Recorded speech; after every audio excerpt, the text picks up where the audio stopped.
Merci beaucoup, na confiance renouvelée. Merci Nabino Nyonso Balandi à SML 13 Télévision. Surtout, magazine Nabino Phare, libre débat, ils ont la grande actualité na République démocratique du Congo. Tokota Nisusu, Tozali Penza, na Isengomingo, Kokabola Nabino Nisusu, 1 heure de débat. Oyo, breaking news. Yatongwa Lelo, mission parlementaire, 10 députés pratiquement, 5 ya Grand Bandundu, na 5 espaces ya Grand Kassai. Et Sengel Nabangoba, qui t'a déjà à 85 km ya ville Yatika, Pakuna, et Dali Kondongwa. Dans moi, tension sociale et matique.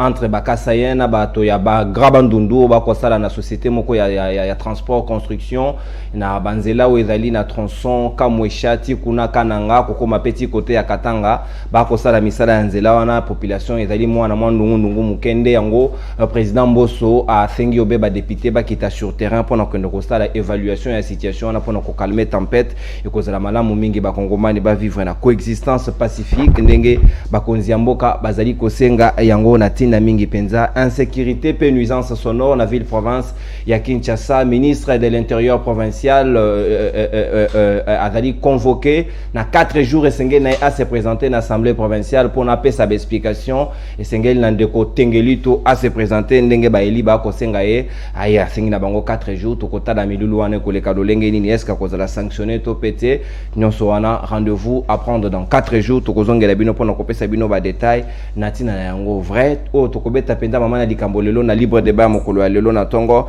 ezali mawe etali ba régie financière ya République démocratique du Congo ba komisi na tongo ya lelo pe na mokolo ya lobi ministre ya finance asengi obe ba pesu a présenter plutôt ba félicitations na ye na DGI o est réalisé 1,5 milliard de dollars américains, 1,5 milliard de dollars américains à côté à DGI et ça dit quelque chose à encourager basengi pe na ba régie financière basusu basala lolenge wana pona ko permettre République démocratique du Congo et mobiliser suffisamment mosolo pona ko sala face plutôt na ba défi oyo ezali en vigueur na mayo etali développement ya République démocratique du Congo ezali penza na tina mingi na mi bale penza tokobeta pe clôture ya o etali tribalisme clôture ya table ronde o esami na côté ya Katanga entre province ya Grand Katanga na province ya Kasai ba kondongwa na mamoke ba ngi pe ba kitisa attention na mayoto ko lobela ya tribalisme ezali ko zwa penza ascenseur ya makasi na République démocratique du Congo esengeli to terre yango pour que unité nationale e ingela na kati ya ba kongomani nyonso tokobeta masolo yango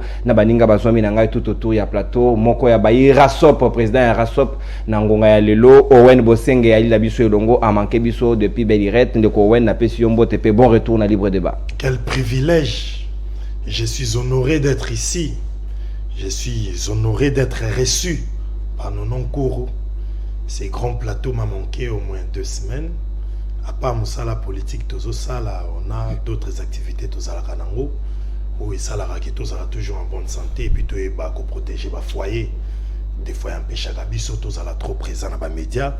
Mais répliquer, mais tout ça là, stratégique. Nous allons faire les élections. Ça m'a été important.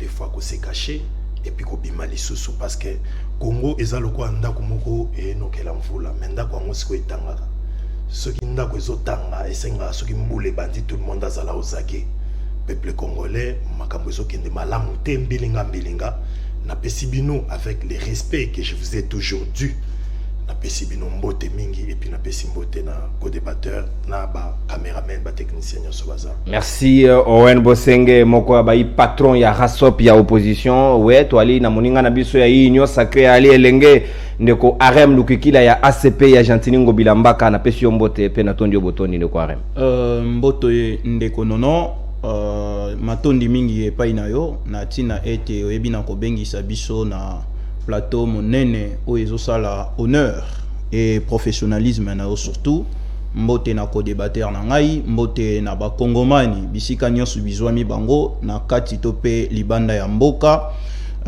mbote na komi na ngai ya ngiringiri na koleka te sans pourtant kopesa ba grande personnalité ya mboka oyo le premier d'abord la première autorité le président Fachi bisika zwami ainsi que la première autorité de la ville Monsieur Gentiningo Bilambaka, elle est très compétent, Monsieur Charles Moutamuntu. Et mais du moins en termes de biscuits, Tokoki Kolobaboe. Coup de chapeau déjà parce que tout le monde a dit que moi 30% et baki na kobaki sama natina ya makambo etali ba fonctionnaire. Mais du moins ba soldats au bazaki payé. ezali na ba maman oyo bakufela mibali na bango o bazalaki ba soda babana ko recevoir une affaire ya 35 000 francs quelque chose comme ça pour na baye bana mois ko bénéficier au moins na quelque chose bien que c'est peu d'ailleurs parce que tozali pe na ngambo ya population ezali na mukie mais na 30% oyo babaki ici to constater que ba maman na oyo ba percevoir déjà mbongo moko boye mukie mais bayebi na ko kata bango lisusu 4 000 francs. Alors tozo senga vraiment et pas ya ba konzi mboka ba mekana no kolandela pote mutuna na biso ezali bango ba bénéficier na 30% te ba bénéficier au moins na réduction ya oyo ba bana ko zwa bien que ezali mukie. Merci Arem Lukukila Nambela wana banzi singa imbala moko ba mama veuve bazali na ngambo ya kankana de veuve na côté ya Maluku bango pe bazwa ko au moins 34 000 francs wana soki bolongoli bango so 4 000 francs likolo na ba frais ya banque na mitu na penza bakotika lobena lo meya nini lolenge nini bakobikela pe ko nouer les débuts du mois ndenge balobaka ezali situation esengeli penza bo tenir très vite penza na solution et kozala malamu mingi oui to ko fongola ska hostilité le temps que moninga Serge Mania o azali cadre ya DCI ya Vidier Timanga rejoindre biso nandeko orni ilenda to ko bando ben nandeko wen c'est vrai ba régie financière et réalisé ba prouesse et sengel na biso quand même to encourager 1,5 milliard de dollars américains c'est une première depuis DGI banda na salemate et sengel ko betela bango maboko sous contrôle ya IGF. Bon, ezali kamba ko betela bango maboko te mais on doit encourager cela. Tous encourageant parce qu'on a besoin des avancées. Ceux qui sali musala na ye musalo normal mais aussi nga sala sali musala il y a pas à applaudir pour les miracles ils sont là pour ça. Il faut la régie financière ba mobiliser des moyens. Mais un grand pays continent neti RDC ba 1,5 milliard wana et ça il le komoko to ko kamwa te to mona parce que c'est encore insuffisant mais c'est une avancée qu'on doit soutenir. Mais question na biso zambongo ngwekenda wapi? Problème na biso c'est ko bambongo ngo tozozo ezokende wapi tozo souffrir na sérieux problème impact comment on a la société transparence des places tozo souffrir mobilisation zo sala na ba secteur rebellé même mbongo tozo gérer comment à tout moment qu'il y a un budget tozo constater ba déficit na ba budget wana nyonso parce que budget la prévision tozo constater ba déficit ba lo bana biso que non na banque kuna boye réserve comme autant mais tozo mona écart entre rapport au bazo sala biso na réalité au peuple azo vivre sur terrain yande de quoi lobby likamba ba 30% ah na lobaki yango l'autre fois na ba antenne misusu 30% wana o babaki seli ba fonctionnaire na ba policier et autres. Ce sont des avancées, c'est une avancée. Nous l'encourageons ou nous les encourageons. Mais le problème, c'est encore bas salaire et à misère. Au Bakbaki, on ne s'est pas vanné, les 100 dollars à l'époque, à Laurent Désiré Kabila, à Kota, qui n'a pas Bagadogo, Baboto Labiso Bassia, 100 dollars, oui, à Seriwana. Bagadogo, Baboto Labiso Bassia. Baboto Labiso, Bamomi. Bamomi, Babika, qui est pour Bagadogo, Baoza 100 dollars. Mais les 100 dollars là, valaient Mbongo Mogo Boya Sakanate. Mais les lois avec 100 dollars, officier subalterne, commissaire à 270 quelques mille francs, où ils ont la valeur, il y a 35 dollars, c'est encore un salaire de misère. Parce que dans ça, 35 dollars. Na pouvoir d'achat, ils allaient caca faire. Mais, Kolobagnon, Soto Tchangoka en noir, et Zamabé. C'est pourquoi je suis en train de dire que nous encourageons des avancées, mais nous pensons que nous pouvons mieux faire que le régime à Félix Oyo, ce qui bisoto koti, parce que le chef de l'État, il y a un promis que Basoda va recommander 400 dollars. C'était des promesses faites. Au Salakango na Bangombete, au Salakango na Batu. Et ça qui promesse, Basala qui soda ou Tamwana Jeep. Mais les lots dans le comité, mais ce qu'ils font, déjà, nous encourageons, mais tous Senga, il faut tout percer sous l'heure, et nous autres, parce que nous sommes en politique, Bisso débat na Bisso, ils sont beaucoup plus centrés, et nous pouvons mieux faire que Bango. C'est pourquoi que l'autre fois, dans un débat moko, ils sont beaucoup plus républicains, tout réfléchir Congo, tout ça sentiment parce que nous avons que c'est pelananga, baluke langa moi poste mon place mongo. C'est pourquoi na ebsa bino à tout moment, ngala tala kamuto ta mon côté puis je ne marche pas dans des bureaux et je vis très bien parce que na ebi ke muto tombola populaire, muto tombola acteur politique, c'est la population. Débat républicain, kota la Marine Le Pen, Emmanuel Macron, otali genre il y a débat. Réfléchissons les Congo. Ba place ma problème à Congo. À tous en accord pouvoir, à opposition, total à ce que nous pouvons faire au nom de tout ça, tout réfléchir sur rien. Merci beaucoup Owen Bosenge pour nos détails, on a pas précision, on peut suivre tout à l'heure. Ndeko Serge Mania aiko rejoindre biso moko ya bayi union sacrée ya DCI ya Vidier Timanga. Ndeko Serge na pesio mbote pe boye mana na libre débat. Ouais, mbote ndeko. Micro na yo au fongolango. C'est bon déjà. D'accord, ça marche. Ouais. Tombola moké. Merci ndeko. Non, pour l'invitation, mbote na yo, mbote pe na bandeko, toza na bango sur le plateau, mbote na ba téléspectateurs. D'accord, merci beaucoup. Nous avons tout à l'heure, la mobilisation à la régie financière, le lengeni ba kosala ba prouesse 1,5 milliard, c'est quelque chose à encourager, mais à la limite c'est ngeli peto mona impact na yango na société et aiko sala ni est-ce que zali ko améliorer ko contribuer à l'amélioration avec le quotidien ba kongomani ndeko arem de kokila yo ko banza makanisi na wezali ndenge nini pona yo. Ndeko nono, au départ, naroloba que moi je ne suis pas surpris. Comment est-ce que mobilisation, surtout dans Ngambo, il y a DGI et Meki mata à la hausse, je peux dire. Pourquoi? Parce que, vous savez, le leader déjà est l'incarnation de la bonne volonté du développement de l'État congolais. Là, je parle de la personne de monsieur le président, bien évidemment, Fachi en fait. Parce que, ce qui, au moni, oyo et bandaka kosala malibosote, c'est parce que en quelque sorte moi bokakamipe ezalaki lelo ceux qui tokoki kopé sa coup de chapeau bien évidemment et pas ya DG mais tobo ça na pété IGFP azali lelo tobo ça na te que IGF il est en train de faire un travail bien évidemment qui ezali na bato mususu oyo bazo comprendre kutu ba langage ya ndeko alingeti te bakomi ko critiquer même voir la définition OAPC sur la guerre, le conflit. Et là, j'en passe parce que ce sont des personnes qui ne maîtrisent pas vraiment beaucoup plus de notions. Mais coup de chapeau, ils ne sont pas inaïe. Pourquoi? Parce que le lot, Moutounion soit commis tant à mobiliser, à bangapé en quelque sorte, ceux qui n'ont pas kendi sa mosolo n'andenge moko ya lote kama et ko yape ko betaye en quelque sorte. Et je ne suis pas en train de dire par là que les DG en quelque sorte à bangaki pe IGF, mais dis-moi en quelque sorte. Pourquoi Tomi pété en amont, mbongo yo kala. Pourquoi bango bandaï ko mobiliser mon ke sika mbongo yé et uti wapi qu'est-ce qui a fait en sorte que mata oye bandaï ko matate kala bando ko kende wapi. Mais ndeko non. Oyebi pouvoir oyo e uti ko leka ndenge zalaki. Ezaki pouvoir moko foto lo bango ya solo, ezaki pouvoir ya kimoyibi.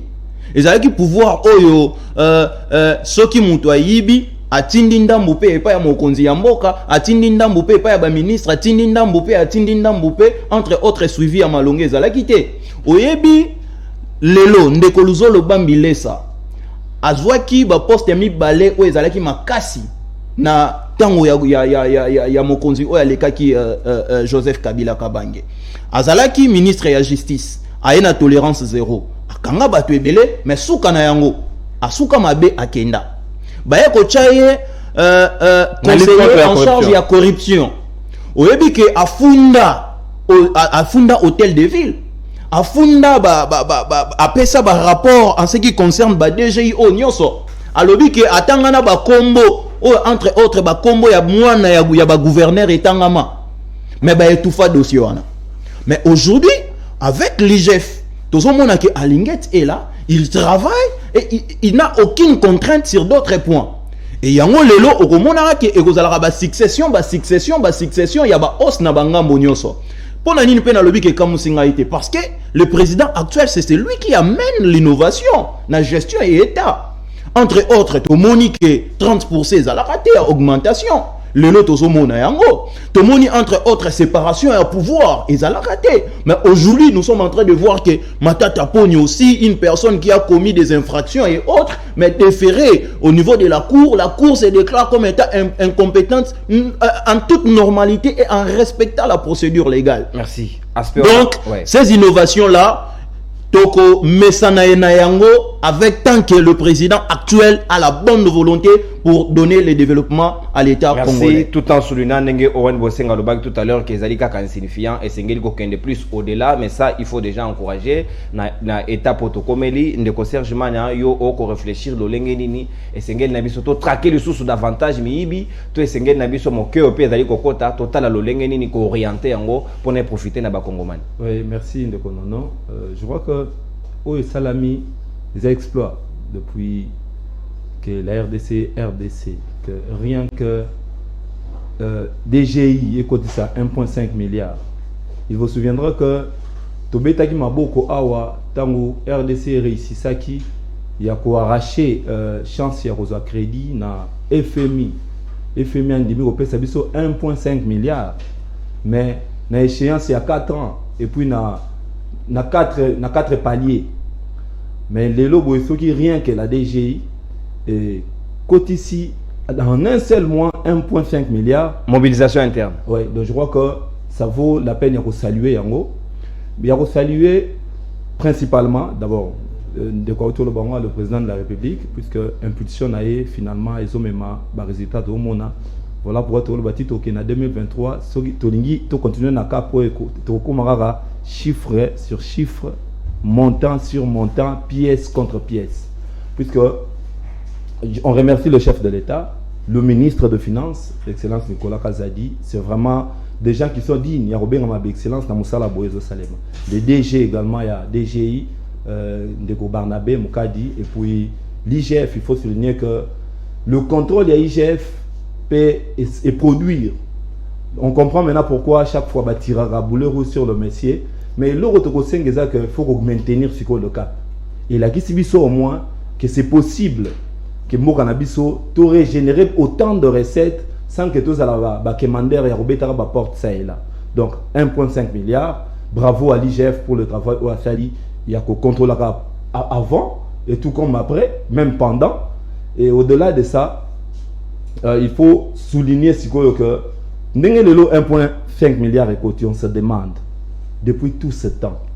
Et bien, au côté à bon point de vue, tu venais de le dire aussi. Il y a combien de temps dans un régime prédateur, dans un régime donc déjà en amont, déjà donc bravo, ce que nous attendons c'est encore plus. Ils peuvent encore produire plus, produire plus.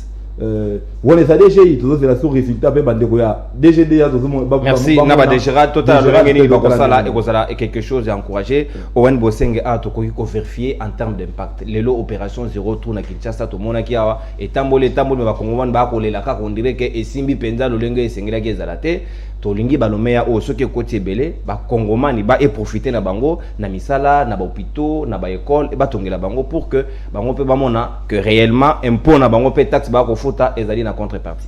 Bon, un problème dans Ngeza, c'est pour rejoindre d'abord les amis sur les plateaux que na moni place on a tout le même langage parce que nazota la lelo oyo batu o bazo bundisa IGF ba miyibi so boni muto bundisa IGF la moyibi.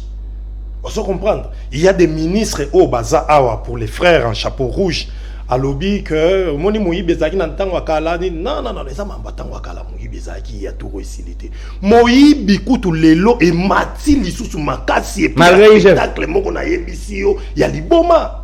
Un ministre awa alenge talobi azana soupçon de détournement. Il est là inquiété parce qu'il est membre de l'UDPS.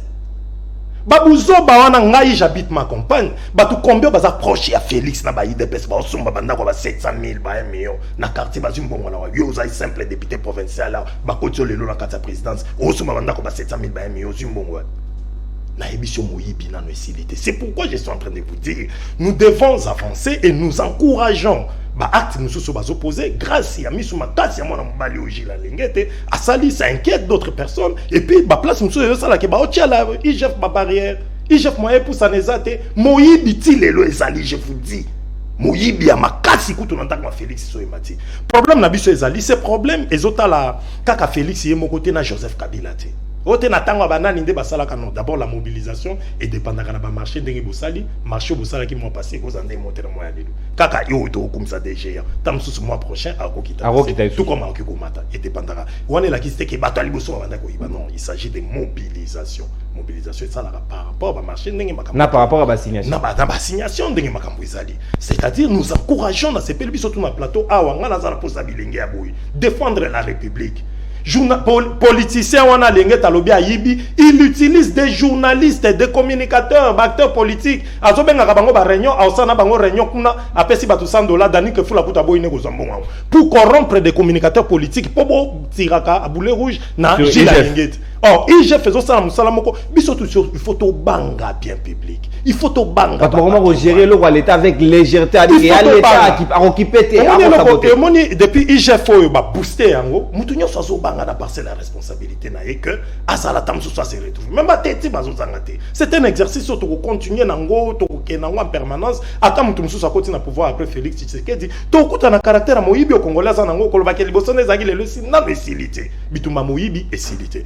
Outi koloba makambu ya batru mais awa nanukana na awa kaka pona uyana nuka ipana yoka avenue uyana kitambwa ma trois avant comme vélodrome ce boyena mutu ke foboko tabato wa mutu ko tudo mo mongole lokuta koi so eto na bandal to uti na po makelele ozo avancer ka à partir de Chibangwana mama na batru ko to ezawana so ki toke non na éditionné kitambo par exemple sur ozana avenue Bangala po bimoya wana se maîtresse batru eza combien je vous ai dit chef de l'État l'autre fois à Sengaki na ndeko na biso Sama Lukonde le premier ministre très incompétent président de la République à Sengaki na yeke Sama Lukonde n'a besoin que bossa la projet impact visible et à s'adresser à la nation dernièrement ba projet impact visible il a promis ba makambo ya ba zéro trou mais nyo soto o monango ezaki vont avant vous comprendre c'est-à-dire ngai problème nangé zali gouvernement oyo ya Sama Lukonde j'aurais appris qu'ils a déjà démissionnaire il faut elongwa bazo prouver incompétence na bango ngana émission sur tous les plans tozana eloko to kobete la bato maboko te mais lorsqu'il y a des petites avancées nous encourageons cela mais kolobanet ba biloko ba projet ba troubo na boy parce que presque tous les projets ko ezo sala ba projet à gouvernement presque nyo sezo simbate on a rêvé après départ ko bengana ba mabunda na Assemblée nationale ko kangama na papa Ilukamba il faut démissionner papa ngope à lundi na Lubumbashi kuna so des semaines aya wa il faut démissionner sans Lukonda nous avons rêvé que malgré je suis de l'opposition tu le dis peut-être avec ba oh wana j'ai que mwandinge yokokende mais jusqu'à présent na ebisio ma miso ya peuple congolais ezotanga. Merci Owen Bosenge we Hervé Timba oko accompagner ngai ndeko oni lenga auti ko rejoindre biso président IECD l'homme qui envisage 250 milliards de dollars américains pour la République démocratique du Congo na mapona mio ezali ko ya na pesi mbote pe boye madame na libre débat mbote ndeko nono na pesi pe ba co-débatteur nanga mbote oza famille monene bolimbisimo moke na ba téléspectateurs pona ngonga toyebi kaka nzoto eza ko déranger moi moke oui to ko bunda ete to ya to changer po ete ndeko na biso Tshilombo ya jouer à 100% wana ya rade ya biso déjà to lobaka yango ekendeko ya to senga na ndeko Tshilombo lokola mapone ma 2018 oui ozu 8% démissionné kondima nomination ya ndeko Kabila te ndeko Tshilombo okaka biso te andima ki ya landa kibokonzi talo kibokonzi ndenge memi soni donc esenga ete il faut ko bengana na lombango par mapona mitoya ete parce que mboka na biso to na posa ya mbongo na to na posa ya changement biso nyonso nde to na kati ya plateau mutu moko ta ko ekoloba ete na kana posa mboko evancete nzoka soto landi na biso to eko mona ete ezande ndeko Tshilombo ndaka na posa avancement ya mboko te talatina ete aya ko boma nyonso eko kufa siko eko senga ete bat obayi na maele bat obayi na souci pe bolinga mboka ba yango mo ISL tokoloba ete une fausse affaire budget à 250 milliards de dollars chaque année troza capable de mobiliser 50 milliards de dollars d'ailleurs na opio manifeste na biso po ete botanga programme parce que bo habitant boko ya faut boya na offre politique tandis que bandeko na biso Tshilombo ba na offre politique te biso to la kisabatu ete na sécurité to toucher boye na santé boye donc yango mona to ba ete enseignant to bande na salaire à $1,500 pourquoi parce que to na posa merci Orni Lenda na boti maloba na monoko mbala moko parce que toko bela mawe etali ba régie financière l'état na zonge la bande ko na biso ya union sacrée 1 minute pour que tous les Canadiens deuxième thématique yo na opesa yo 1 minute 30 parce que yo na retard moi moke est-ce que ozali na fierté to ozali ko encourager to ozali ko ozali na vision mususu par rapport à mobilisation ya ba régie financière pour na lelo DGI esali plus ya 200% 1,5 milliard de dollars américains quelque chose à saluer quand même. Merci ndeko nono omoni ete balobaka papa kenda koluka mbongo pona bana balia tango bango basali ba recette wana bango bakoloba na munoko moni loko ekoboma bango ki populisme bakoloba na munoko kasi na assiette ya bakongomani ekomona na tel ngelo ba ete ezali mensonge kadiosa o ndeko Tshilombo ya nango donc c'est-à-dire ce qui recette ezali tokomona yango na assiette ya ba Congomani. Donc c'est-à-dire nzoka ce qui recette lokola ezana ba assiette ya ba Congomani te c'est que na poche ya ndeko Chilombo yango na 2023 ndeko Chilombo to arozala censé ya koyebisa biso mbongo wana eza wapi apesa biso yango po ete tozongisa yango na libération. Donc mbongo wana ko sa misala te ko ke na poche ya Chilombo. Oui parce que ce que ko sa misala faut ça faut ba Congomani nde ba sentir yango ete en tout cas mbongo wana ye en tout cas changement ba recette ye ba salaire ba automatique puis stabilité ya monnaie stabilité na marché ko kuta même ba dara alimentaire aux la stable donc c'est-à-dire tant ba ko ba recette wana ezali pona ba Congomani eza pona poche ndeko Chilombo te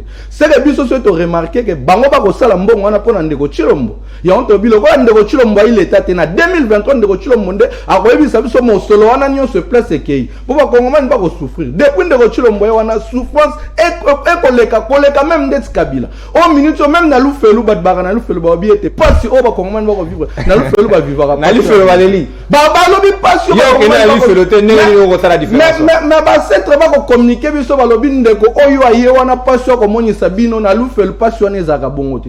Donc c'est-à-dire ndeko Chilombo wana kolanda onte eza ba populisme ce qui recette ezali ya onto biso to ya tant bo mona ba recette bo mona yango epa ba Congomani bo mona yango te na landaki mutu moka lobi ete chômage ezali ce qui a 19% wana ministre ya bilenge sikono abi wana ya kindoki te.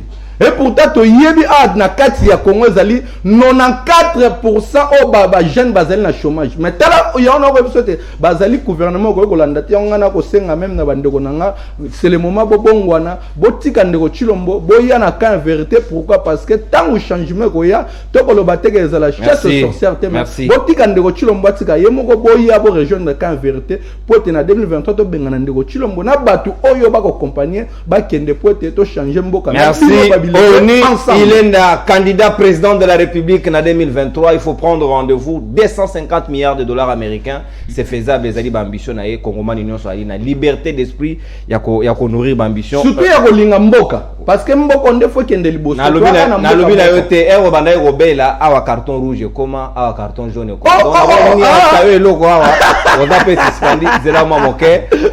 Ndeko arem lukiki là. Maloba ongambo wayo. Et sengeli quand même impact ya ba mobilisation et profiter de la Congomani en termes d'enzela, zéro trou, tout le monde a quand même que la Congomani va vivre le meilleur wana na katia sani na ba. 30 secondes na mécano ko recycler ndeko candidat président de la Ndeko Oni Ilenda président ISD. En tout cas, moi je pense que na ko profiter na itandomike ba oyo bazo landanga que j'ai dit coup de chapeau à mon frère.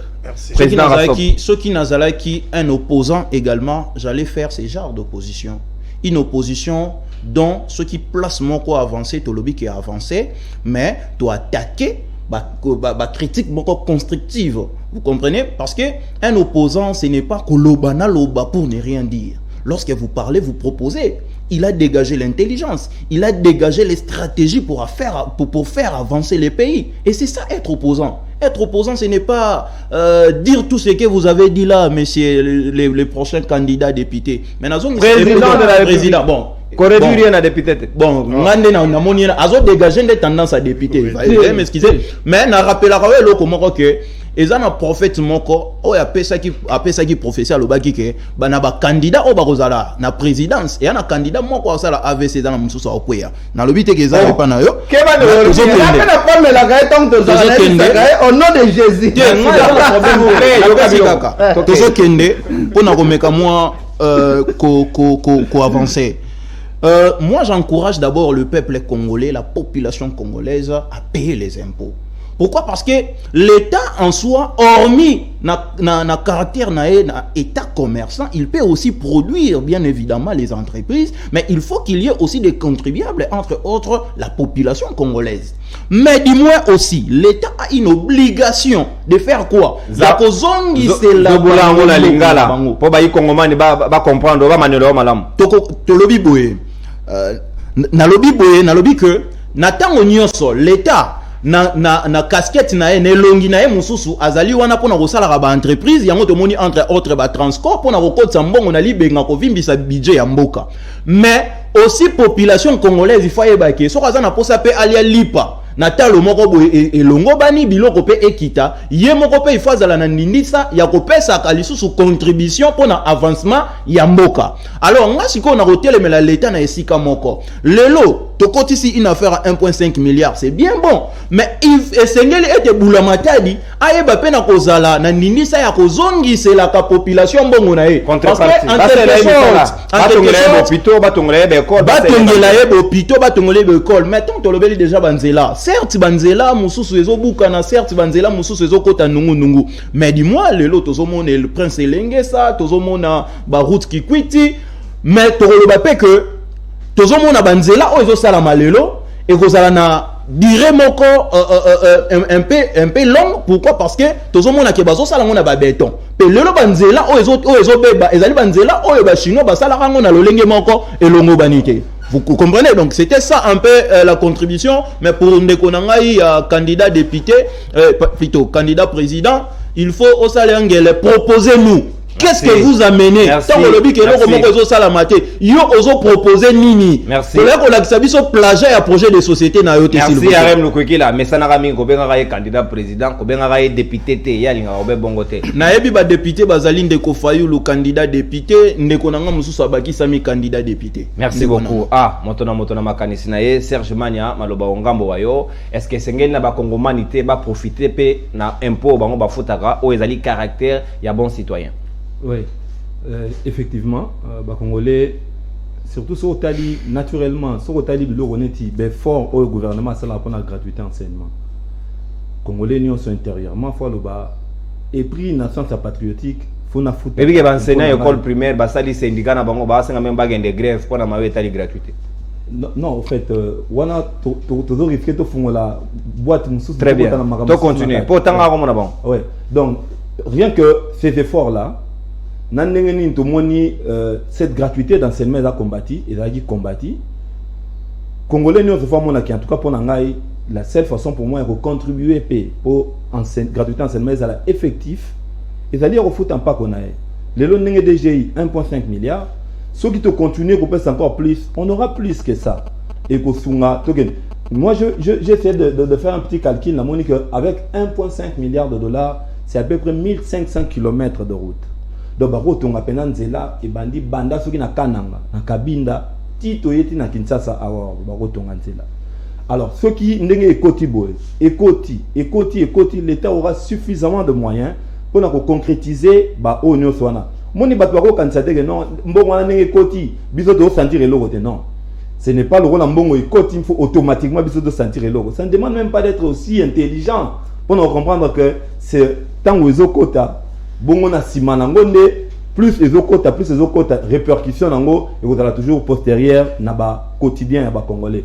Et puis baïbaka avant la mobilisation de recettes baïbaka prêté ba régime no seuto leka ba né no seuto leka banda ko réaliser ba recette ya boyete pour nani pour en amont déjà banda ko kata déjà à partir de là.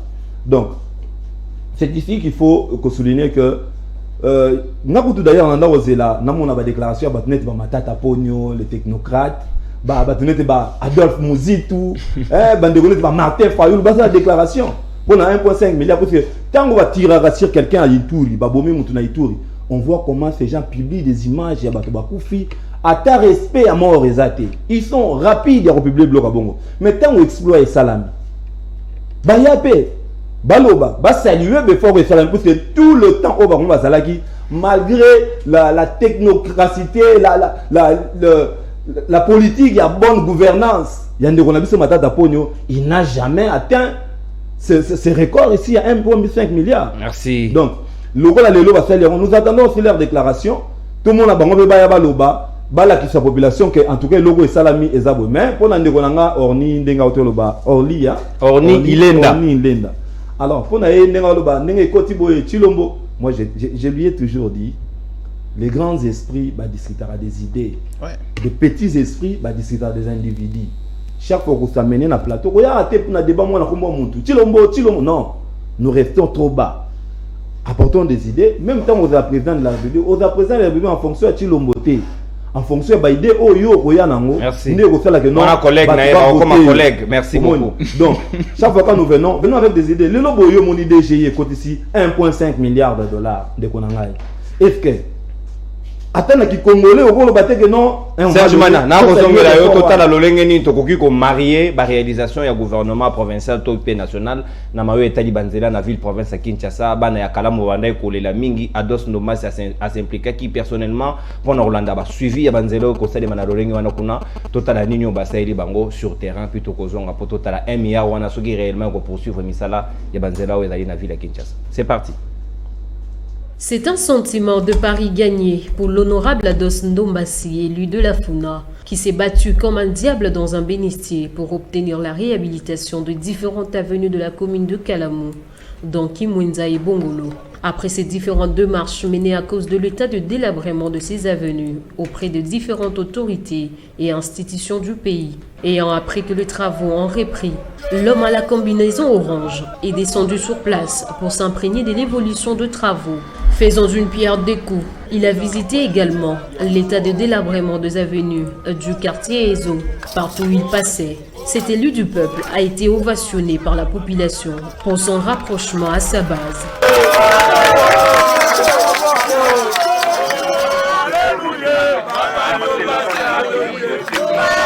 Les habitants de ces coins de la capitale ont remercié l'élu du peuple pour son implication personnelle pour la réhabilitation de l'avenue Kimwenza.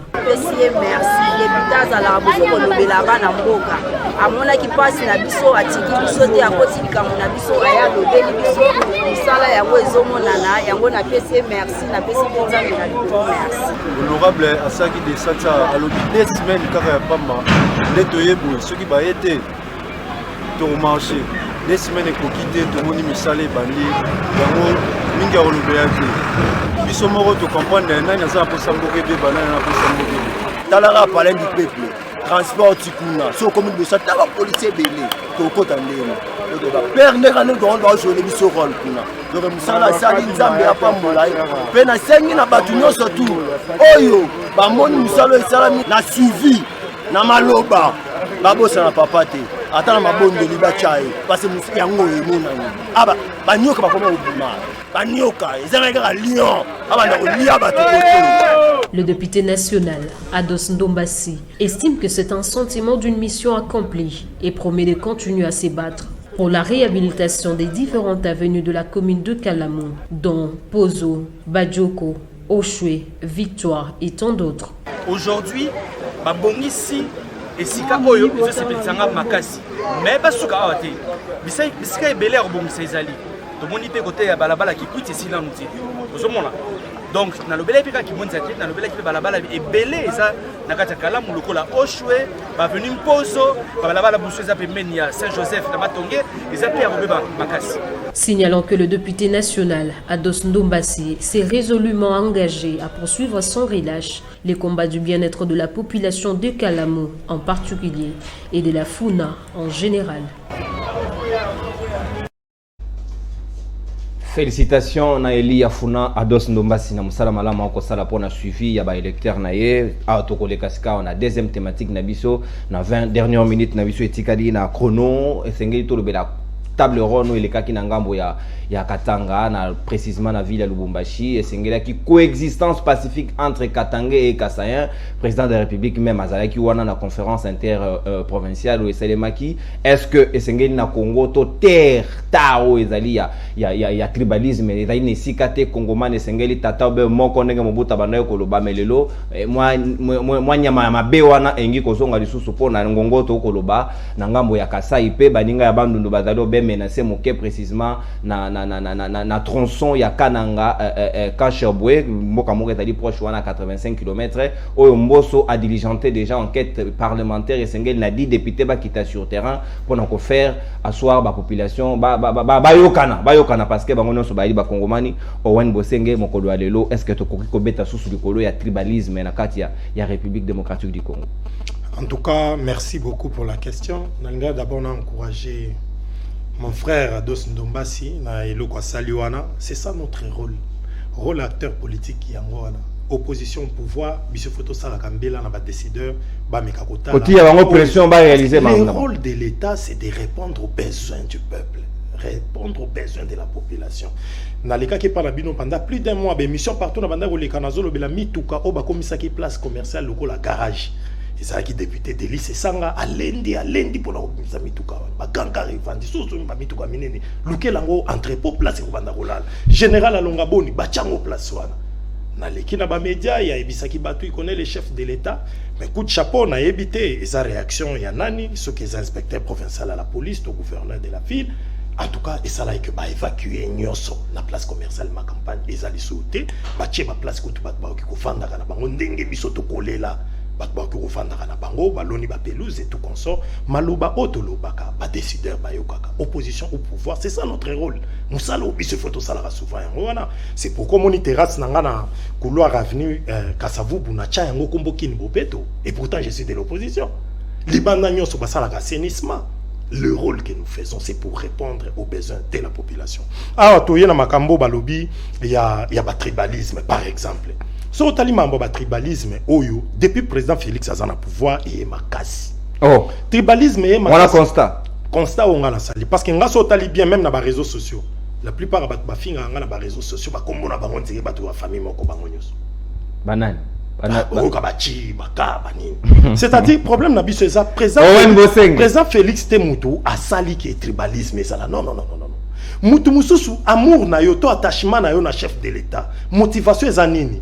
Ce qui motivation na yo pour soutenir chef de l'État, c'est parce que faisant partie de ta tribu, aux tribalistes. Vraiment.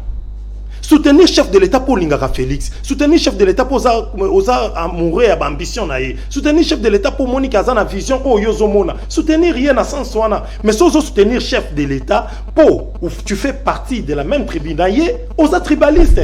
Si on a un lobby na yo que non boye na boye bolonga bozana en boye tribaliste. Oh, nga d'abord tribu na nga na beta liso na ngoti. Si ko yo benga tribaliste ndeni parce que j'ai pas parlé de la tribu. Tribu na ebiso yema kasi. To komi na batu musu basala transport en commun babenga bango famille présidentielle boyebi ba wewa parce que faisant partie il y a tribu il y a chef de l'État so ko soutenir Owen posa école moko na Owen oza mutete la o komi tribaliste on nga ba vient nga bela batete la bazana coopérer même pas na bango. C'est-à-dire, nous voulons que le peuple congolais paye Tozali. Ce qu'on va soutenir, mais c'est Manix, c'est Nani Ndeko, Nani Ilenda, candidat président, qu'on soutenir, il était pour Zamouyaka. Soutenir, il parce que osa conscient à ambition naie, tout va projet naie et plaire yo au saliango. Les lots comme une difficulté parce que tribalisme on peut na quelquefois de manière positive et ça comme mode naturel. Et c'est le mot de naturel, tandis que dans quartier, moi na quartier na biso ça likambo soutenir. De même peu muter atali mutekol na bango photo soutenir. Mais so komi ko lukana soutenir ye kaka poise ekolo nanga par rapport ya muta côté mususu. Wana de mabe. Tala makambo eleki na katanga. Okuna baloba batu baliaka bamba ba grand mangeur de chien boy na boy. Kuna koto basala boy na boy, kote baluba koto. Donc c'est pas bien. To bannir eloko wana Kongo ndenge toza biso ko badika none to botama bakini awa ba village ngana ko ke village za biso muta ebinga te. Je n'ai rien à voir avec le tribalisme. Moi je ne peux pas prêcher aux gens le tribalisme. Tribalisme c'est maladie moko grave et bomisaka bato boma mutu moko te. Maladie na yo moko meko bomisa mboka mbima. To linga mboka na biso to ke nango na ndenge ya république. Moi d'ailleurs, je soutiens l'idée. Les jours à venir, sur la législature, à ta prochaine, à ta législature, monsieur Koyaka, tout le monde a ma tribu. Tout chaka que non, oh, ça, ta province, province, tout chaka ba province, tout le monde a ma tribu. Et ça servir à rien. Et puis, pendant que il y a des démembrements de la province, en commission est belé sur 26 ça. En tout cas, nous sommes en province. Pour KCPM, le lengo, kozalaka originaire de la province, on est eu, c'est il faut ça là. En tout cas, ils ont au moins malamuté. Bon, si quoi, Babylone comme originaire, il y a territoire, ils ont un avantage, il y a des problèmes où ils sont à côté là bas. Il est conscient de ces problèmes parce que Batebele les lobangi misala mais bangi ko apprendre té.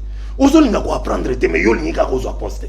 Mais il faut apprendre. Oui, bah, définir les ans à poste, on a la zone Notre président Félix, aujourd'hui au pouvoir, après ça qu'à l'air, il donne l'air d'être surpris dans le problème autour et pourtant, on dirait il a été surpris à Komonango. Parce que souvent, on a des besoins. Ah, bah, ton régime passé, bah, ça a 18 ans. Mais le côté, bah, ton régime passé à 18 ans, bah, ça a mabi. Nous étant conscients, moi je suis un produit de l'IDPS. Nous étant conscients, il y a un dingue qui critiquer Bango. Mais il faut te prêcher un exemple. Oui, bah, que la législature, ils aura 5 ans. Vous n'avez pas quitté l'autre commune presque avant-dernière année à Félix. Président Félix est mon conscient discours à ça qui en 2019 n'a pas tourné à Londres 10 ans à Batoana à Congo. Écoutez les mains, nous aurons un Congo fort, un Congo debout, tout comme ça, on regarde des indicateurs, tout ça, président Félix n'a pas mis il n'aura pas réussi, n'a pas makambo ya salaki. Alors, il n'y a pas d'excuse à cela. Je l'aime bien, c'est notre frère. Problème, n'a c'est président Félix dans la législature, a échoué. Alors, population de Moutou a jugé. Ce qu'on a PC confiance, mais moi, je leur propose, il faut désavouer le régime de Félix Tshisekedi. Ce qu'on a vu lobby et Tombouama. Nous sommes une république, et ça forme un gouvernement pour pouvoir passer dans la population. On a délai mon kobo quelqu'un qui a vu ce délai à 5 ans. Bah, mais capé qu'on peut s'en comme sous, qu'on peut s'en déconner dans mani. Il y a pas qui qu'on met cap.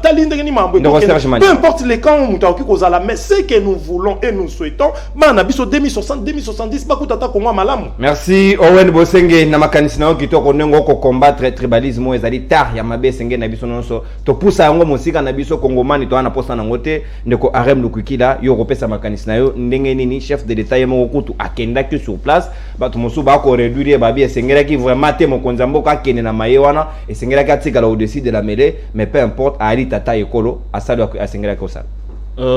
Ndeko Nono, je pense que coup de chapeau d'abord par le président de la République. Pourquoi? Parce que à son sens, il y a un bon père de la famille. Pourquoi? Parce que ce n'est pas un délégué Oyo Hazard reconnu d'une manière constitutionnelle comme étant garant de l'unité nationale. C'est le président de la République qui symbolise même l'unité nationale. Yende Moutazali Kolakisa, Kibo Moko. Vous comprenez? Il y a écolo. Donc, ce qui détruit Babandi Kobe Bana. Donc, en quelque sorte, il y a le rôle à symbole. Il doit essayer à niveau pour Aluka Kimia. Notre ennemi n'est pas notre frère. Ennemi Nangai, Azali Mukongote, Azali Mulubate, Azali Muyakate, Azali Motete la terre. Mais ennemi na biso nyoso ye wana zo bundisa bandeko na biso na este. Ennemi na biso bango nyonso lelo to la muki boye bandeko na biso bakoteli bango bakati bango. Ennemi na biso ezali bandeko o to la muki boye bazwi lichette bakati mutu. Mais bango nde bazali be ennemi na biso. Mais biso nyonso tozali na bakoko moko. Bango nyonso bazali ba descendant ya nimi. Biso nyonso tozali na koko moko simo kimbangu kimpavita tous les descendants. Vous comprenez? Mais du moins, on a rectifier moi le komoko o neko owana lobby que tribalisme et makasi natango ya mwana mboka Félix Antoine. Constat. Hein? Oui, c'est un constat. Moi aussi, je vais faire tout justement un constat. Na kozongi sa yonde konangai tango ezalaki ke oniati mutu même mutu kami balé moko agaré. Pour balongola ona nzela il faut balobelo Swahili. Swahili attribute. Ndeko le tribalisme. Or qu'il y a un tribalisme, ce qui fait le tribalisme, c'est d'abord la langue. Non. Vous comprenez? C'est d'abord la langue qui s'il vous plaît, la langue swahili est parlée dans 6 provinces. S'il vous plaît. Boana malobate carton de yamba ce qui tozali na ba tribu, tozali en quelque sorte na une affaire il y a 4 tribus. Si je m'abuse, il y a les Bas-Congo, il y a les Balouba. 400. Non, en fait, là vous parlez des ethnies, je sais tribus, c'est ça des tribus. Mais toi, tu as des langues, on a 4 langues nationales, mais des tribus de 4. Vous allez comprendre que la langue est là par rapport à mais certainement, ceux qui m'ont tout aïe, tant à Zolo Baswahili pour que un Congo puisse être pour le Banini, ou à Zolo Bakikonga le Banini. Tant on est qu'on a un Zolo Baswahili pour à Zolo Bachiluba. Alo banini et ça là qui kazo le baté oh déjà zali mo swahili oh ya lobeli biso ti swahili oh c'est ça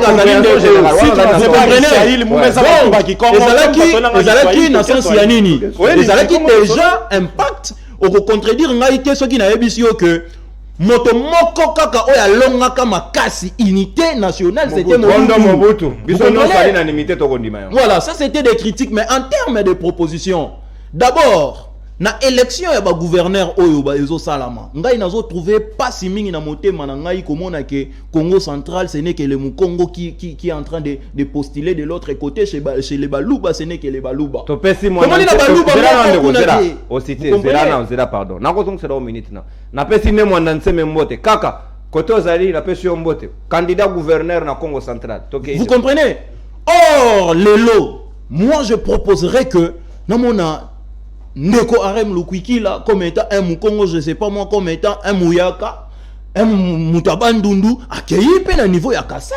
Et Aza le bienvenu, parce que Aza na territoire na ye.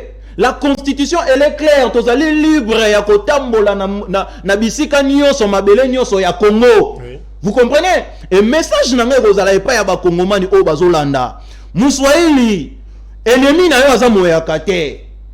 Muluba ennemi na yo a Mokongo te mais ennemi na yo ezali moto o azo bundisa o na este ezali moto o azo bima est-ce que botala ka ba image wana ndenge ndeko bazo tobola ye libumu mais aujourd'hui nous avons vu l'Ukraine s'unir à un seul corps joueur à tiki bale à kiti pona bundela ndeko na ye o azo kufa na front pourquoi pas cette unité au niveau de la République démocratique du Congo mais coup de chapeau au président de la République ya kondima ko kita enfin que ya koyeba na kolonga yango na lolenge elongo bani. Merci Arem Lukukila et salinga chair de poule et salinga pasi soki ba kongomani ba ko lobela mboka na bango ndeko moi politique ndeko ilenda na yebi ke yoko ramasa ngo na angle politique mais awe sengeli quand même kotala na no Félix Tshisekedi te kotala Martin Fayulu te kotala Moïse Katumbi te et sengeli na biso to combattre tribalisme o yali mabe yo moni neni.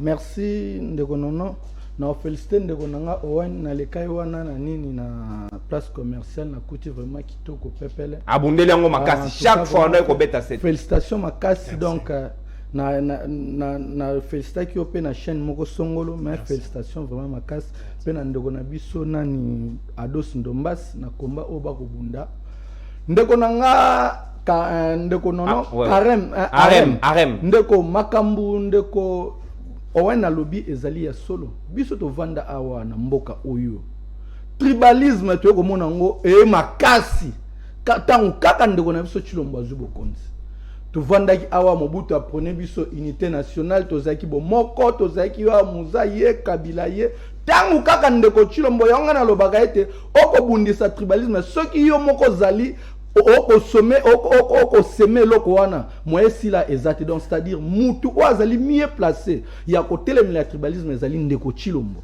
parce que ndeko Chilombo ne mutamemel biso tribalisme otoko vivre tango ke ya lobi bino bozali ba marché mumeno oh yo kozongela mamusi lekande na kopesa ba angle te to kopesa parce que tango ndeko nani obiete ndeko wena obiete comment on a rappelé tango lobiete tribalisme na epa ndeko Chilombo to moni ya to komona yango to komona même na cabinet na yeso ka simbi biki ya nommé mutu ako nommé kaka obeba to ya ekolo na ye bachi baka donc soki ya simbi biki kaka obele ya mona kaka chi ya mona kaka kazadi ya mona donc ya mona ekolo mususu te so quand na kozala pe otomelaka na ndako yo te ba chi donc ya zaka bongo tribalisme ezali mabe tribalisme ezali mabe yango toyebisa ndeko Chilombo tika tribalisme ezali mabe yango biso tolobaka yango te ba congolais tozala ini tozala bomoko ndeko Chilombo lelo soki yindi ya ozwana via kimia kena epoto makotika biso tokomi kobomana awa mutako dirija ko kamba ba kongomana na kimia awa sikoyo awa lelo oyo nde tokoloba boye na makambo ekoleka na Kasai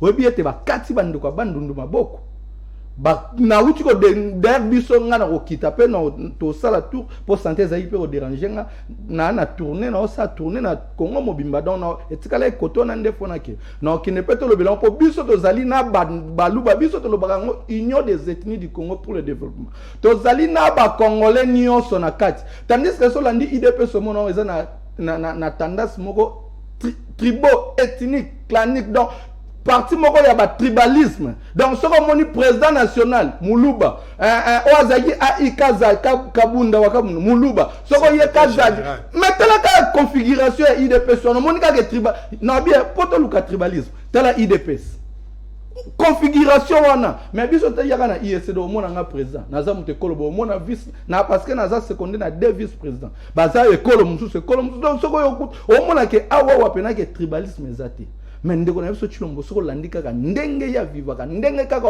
okamba IDPS omona ke awa pena nde place tribalisme makasi ezali awa pena nde ko Temple ya tribalisme. temple ya tribalisme omoni soki na lobi s'il vous plaît on est ilenda awa to ko bundisa tribalisme esengeli te yoko chuba susu mbedi na kati ya pota po yango ndeko na lobi ete tozali ba pesa mingi kisi nde tozali bo soki ndeko akosala mabe foto ebise ndeko soki tokobombama omoni na sepelaki na armée na biso balobi ke il est temps to finir na hypocrisie au Rwanda au Sabiso. Donc tu as vu que Rwanda ça la biso mabe mais biso to kobomba to banga koloba même ba comité international na ba bien te agresseur na biso ezali Rwanda mais ba ko banga koloba ye ba continuer ko alimenter c'est pas bi boko banga mais so tu as vu c'est de ndeko ezali oye tu as vu to check mbongo na mesa biso tu as vu que ça ndeko intel ndem tazwango mais to ko banga kolobele ke yondo zwa mbongo zongisa mbongo wana faut dénoncer aboyiba yon to bi que tala tribalisme un grand tribalisme ye yondo na biso tozana ndeko Chilombo yende memi tribalisme o yonta ona ko senga na babiloko abandi na mujima to mona pe kita na Kasai o sala yango parce que minute oyo tangu bandeko ya bandu nuba banda osango parce que na kati kikuiti na kati nini baluba pe bazebele tangu bandeko bandu nuba banda osala ngo soki to gaina A pour A dans parce que wana sengeli yango moni to ko senga na ndeko Chilombo zole devant ya ko ya ndeko Chilombo tika tribalisme ezali mabe tika yango telemele yango bande yango na parti na yo bande yango na cabinet na yo bande yango na présidence na et puis yango na bango ndeko Chilombo nira ya na plan moko amema mboko na kao atika biso tila mirto tout animi tout après il y a juste un avion à Kenya donc c'est-à-dire biso to prenaka unité nationale to prenaka bomoko pour te balanaka to zali loko moko donc c'est-à-dire bandeko Chilombo sentana eko sala on est là on est à Okende s'il vous plaît merci mais tribaliste ya makasi un grand tribaliste na makasi na ya Afrique to ebe tezali ndeko Chilombo donc c'est-à-dire yende photo combattre akende oui na talisiot merci beaucoup on est là yo bana ba 5 minutes Zaraki me tribalisme mais c'est to combattre ngo biso combattre dénoncer merci na boy sûr dénoncer déjà ba kongomani bayoki yo bala motetela bala motabano na bala katange ainsi de suite biso non so bayi kongomani ndeko Serge Mali denga bana noko na ngaba baluba merci omoni donc toi libota moko tina ya kokabona réalité ezali quelque chose à combattre esengeli na ba kongomani batika la liboke moboko ndenge mobutu ameseni saki biso unité nationale. Oui, c'est vrai hein. Tout le tribalisme. Mais quand on peut dénoncer pour que elongwa parce que to koki ko vivre dans la hypocrisie. Oui, je sens une certaine légèreté dans le makambango puisque et puis tout le monde dirait d'ailleurs l'ormo ya muke. C'est quelque chose qui peut embraser toute la nation. Hymne na biso ba vivre. Ini par le sort, ini dans le fort. Oui. C'est-à-dire le sort et ça là que tout sangana. Yoga Moluba, Yoga Mukongo, Yoga Mungala, le sort est ça que tout sangana. Mais maintenant, ini par le sort, ini dans le fort. Nous devons maintenant atteindre ce niveau et ça le fort. Oui. Tout ce qui est bon moko. N'engue to sangana le sort et ça le to sangani. Tout là, malgré la différence à la tribu, nous avons sangana. Faisons maintenant cet effort. Chaque Congolais devait faire cet effort. Il y a tous à la batumoko. Les lobolobi botangi net comme Mobutu, Mobutu. Bon, moi je n'aimerais pas entrer dans ce terrain-là. Ils ont appréhension à bino, ils ont propos à bino. Puisque ceux qui ont to zone, n'attendent Mobutu, tout temps à massacre salema, tout temps à batunenge bakufa na mamba pour le tribalisme. Je vous dirais, peut-être vous n'avez pas une idée. Moi j'ai une idée. Qui nous rappelle, on n'en a pas l'idée. Vous voyez. Donc tribalisme et fait le bandit les lotés. Et les armes, il y a des politiciens en mal de positionnement qui utilisent chaque fois. Tant qu'on a une position à utiliser pour manipuler la population, entre bango. Allez au Katanga, vous allez vous rendre compte que ce soit les Balouba, que ce soit les Swahili, ils vivent, et les Swahili, les Balouba, ils vivent dans bango bien. Mais quand les politiques s'en mêlent, tant que les politiques continuent à 4, mais effectivement, na sala stage na ngai sous la Kabylie na hôtel de Monnaie à Oya un mois na sala stage professionnel au koka il faut réaliser que ngai na ko kota kuna c'est tout le monde qui parlait swahili à l'époque je ne comprenais pas la langue officielle française pas kuna langue basola kuna kaka eza ngwana donc tout le monde eza ko bana policier azana na parking au kota na réception au kota tina kati muntu nyoso ndako lo babongo nous étions ici. Donc, Zalaki n'a régime de mon Zalaki. Donc, les lobos, c'est les politiciens en mal de positionnement. Le rôle, puisqu'il y a un président qui est kassaïen, alors chaque fois, tout le et puis, je donne un exemple. Élection, tout le monde va candidat, candidat va postuler dans le gouvernement de la province. Les lots, candidats n'y sont qui dans la province n'a pas postuler. Si sont le premier tribaliste, les hommes politiques sont des tribalistes. Bangonde bataliboso batira ficelle. Tala pona ninte nengo tangi grand pakanangai mwandansemi. Père, ngana ndo zela yoke postula tala na mwana tana Équateur, na Katanga. Yo lo bana kaka za na réserve. D'accord bana je mbona lo bana te na za ne Congo, c'est bien, merci. Azali pakanangai. OK. Donc, hier il a été élu à Kinshasa. À un moment donné, il a été élu dans le Congo central. Tozali na Moutuloro la Conde de Villa Kinkanda, père son âme. Un autre notable du Congo central qui a été gouverneur dans Nord Kivu et puis Azalaki élu député national dans Nord Kivu. Alors que c'est un Congo. Le grand marché dans Matadi, le marché central à Matadi, au moins le marché à Sud, le grand marché, gouverneur qui est ouais. Donc vous comprenez que les lots, chaque fois, même sous Mobutu, tant que opération de Titimboka et Salamaka, ils ont toujours des politiciens qui tirent la ficelle. Les politiciens ont voulu postuler, nous avons montré la province, mais les lots, on a repris cet exemple. Oui, que le boxeur, le grand boxeur dans le Congo central, comme on a un Maro Sadiki, qui n'est pas au Congo. Je veux donner le boxeur na Katanga, na Lubumbashi, comme on a Chama. C'est un Kassaïen. Tout le monde a Lubumbashi va jouer le rôle là-bas, Kalou, tout Kadioko. Tout le monde va jouer le rôle là. Mais oui. Mon corps a rôti à Babi, Baloucho va receper là. Les sportifs, les autres peuvent le faire. Merci beaucoup. Donc, Emi Olobake, unité nationale, Bomoko et Sengeli Régnier. Effectivement, là, il a très bien que ce sont des politiciens qui sont toujours à la base de tout ça. Merci beaucoup. Alors, la population appelle la population aux ala. Tout c'est d'abattre dans la manipulation politicienne. Merci. Nous sommes un seul peuple. Nous sommes ensemble. Les lobos ne tingaï. Je n'ai 50-50. J'ai un côté Nekongo, j'ai un côté Kassaïen. Mais ma femme, mon épouse à moi, elle est katangaise. Merci. Au moins, brassage, merci Serge. Les Kassaïens construisaient chez vous. Alors, il y a un construisait chez nous. Chez nous, merci, très bien. Mutuna Malam Openza et Sengeli Nabiso, Bomoko Karadon, Initende et Sengeli et la part des population foyer bas que derrière tout ça. Non, plus de place pour la politicien. Les politiciens qui nous manipulent. Yoka le Balabango. Plus de place pour des politiciens vérés parce que Sengeli na Congo, Totika na Bomoko, ini par le son, de quoi tu peux rappeler en moi, on a Katia. Il y a hymne national nabiso et symbolique national ou sengeli nabiso nyonso to s'en tenir na yango to ko céder na ba pratique wana te na ba manipulation wana Owen Bosenge. Merci beaucoup na participation na yo. Merci Orni Ilenga. Merci ndeko Serge, faut que dénoncer personne de quoi aza tribaliste, faut que tient na place publique effectivement. Voilà. Merci beaucoup. Merci Arem Lokukila. Mais ndeko non, ce qui vous permettre 5 secondes s'il vous plaît. 3. On a traité monsieur le président de la République comme étant un tribaliste s'il vous plaît. Mais au tiki yango et les carton rouge comme Mekako moi Kobima Machimo Mengo, il n'a pas lu l'article 10 de la Constitution. Vous comprenez? À la Tangi Constitution et article 10, on est congolais d'origine, soit par les sang, soit par les sols. Et si moi, naïe côté le manakan Luka, yé Azaline Makila n'angaïté. Qui est congolais? On définit le congolais. Un congolais est congolais par le sang. Non, Alinga Lobanini, cela veut dire que Télémine à Congo central, échantillon à Congo central et représenter la République démocratique du Congo. Merci beaucoup, Arem. S'il vous plaît, dans tous les cas, tribalisme Awa et Aline Sikate, merci Nabino surtout pour Nathan. Na détermination. Attends-moi 3 secondes. Tango atakaka ngai bazalaka presque ba kombo moko ba André Bangoto ekokana. Bachina baka. Na tuni dati ya romela ya un enfant qui s'appelle Kimia par exemple, c'est un lingala.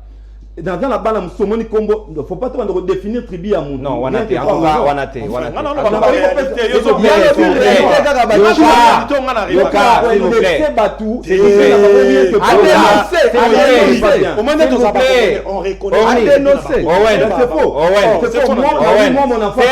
c'est ça ton journaliste de formation na yeba kombo ya mutu na déterminé alors c'est pas exceptionnel Bino, Matabisi na bino combo ko kate yo ju jaune, yé pas ju jaune, yé pas ju jaune. Il y a moi madame, madame Estiri. En tout cas, s'il vous plaît, Estiri. Monsieur c'est jaune. Estiri na jaune ko esenge na bino bokamata. Merci beaucoup. Na bino bolandi biso tribalisme eza ipenza eloko malamu te Kongomane esenge to tikela bomoko ya ngonde eloko esenge ko caractériser biso moningo azali mopanzi na yo ali congolais, ala fier ya kozana na ye, c'est ça la beauté d'être congolais. Comment tolingana kalibanda ya mboka mena kati tondongwana yali kitoko mingi te toza kwa ba ukrainien bomoko pona sort national. Au revoir, saluez-vous.